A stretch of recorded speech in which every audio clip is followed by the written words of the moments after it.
कराची समेत मुल्क भर के लिए बिजली की कीमतों में मजीद इजाफे का इम्कान। जी हां, महंगाई से परेशान हाल आवाम के लिए एक और बुरी खबर। Central power purchasing agency CPPA और के इलेक्ट्रिक ने बिजली की कीमतों में इजाफे के लिए नेपरा को दरख्वास्त जमा करवा दी है। CPPA और के इलेक्ट्रिक की दरख्वास्तों पर नेपरा 31 मई को समाअत करेगा।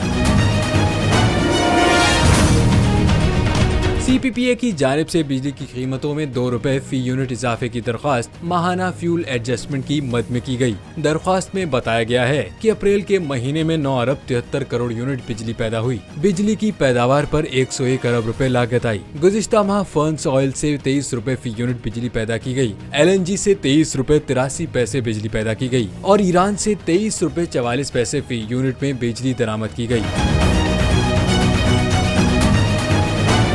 दूसरी जानिब के इलेक्ट्रिक ने भी बिजली की कीमतों में इजाफे की दरख्वास्त नेपरा में जमा करा दी है। के इलेक्ट्रिक की जानिब से माहाना फ्यूल एडजस्टमेंट की मद में 48 पैसे फी यूनिट इजाफा मांगा गया, जबकि सहमाही एडजस्टमेंट की मद में 5 रुपए 17 पैसे फी यूनिट इजाफे की दरख्वास्त की गई।